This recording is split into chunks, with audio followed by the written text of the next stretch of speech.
আসসালামু আলাইকুম। আমি আজকে দেখাবো যে পরিত্যক্ত জায়গায় কিভাবে আপনারা ছাগলের জন্য নেপিয়ার ঘাস চাষ করতে পারেন। তো এটা হচ্ছে আমি যে দেখতে পাচ্ছেন যে আমি নেপিয়ারের ঘাসটা দেখাচ্ছি। এটা হচ্ছে আমাদের একটা জমি মূলত বাড়ি করার জন্য কিনছে। তো এখানে আমরা হচ্ছে ইউক্যালিপটাসের গাছ লাগিয়ে দিছি। তো এর পাশাপাশি 2 সাইডে এই যে দেখেন 2 সাইডে হচ্ছে নেপিয়ার ঘাস লাগাইছি।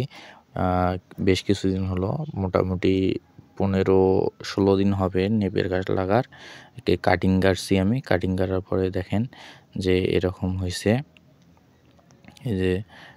এই যে প্রায় হচ্ছে 1 ফিটের কাছাকাছি গেছে।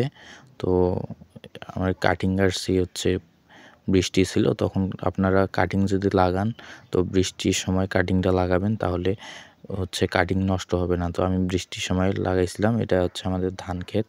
তো ধান ক্ষেতের পাশেই একটা হচ্ছে মোটা আল, মানে পুকুর পাড়ের মতো যেরকম পাড় থাকে সেরকম ছোট 2 হাতের মতো হবে পাড়টা। তো এখানে নেপিয়ার ঘাস লাগাইছি হচ্ছে ছাগলের জন্য।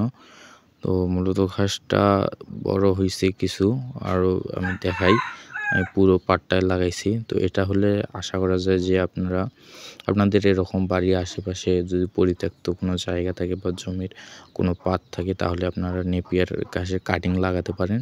সেখান থেকে ছাগলের হচ্ছে 2-3টা ছাগল অনায়াসে লালন পালন করা যাবে। তো আমি দেখেন এখানে আমার গাছও আছে, পাশাপাশি আমার ঘাসও হচ্ছে। তো আপনারা এই পদ্ধতিতে লাগাতে পারেন, তাহলে ভালো হবে আর কি। বর্ষার মৌসুমে আমার এখান থেকে সাইলেজ করব।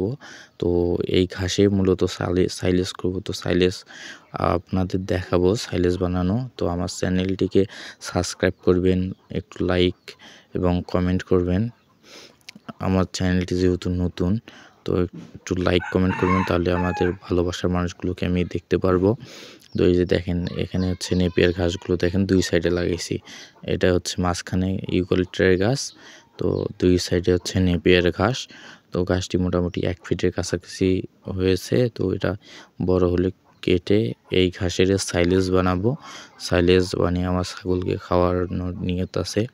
তো দেখাবো আপনাদের কিভাবে সাইলেজও বানানো হয়, গুণগত মানের সাইলেজ। তো আপনারা দেখতে পাচ্ছেন এই যে নেপিয়ার ঘাস লাগাইছি। তো ধন্যবাদ আপনাদেরকে।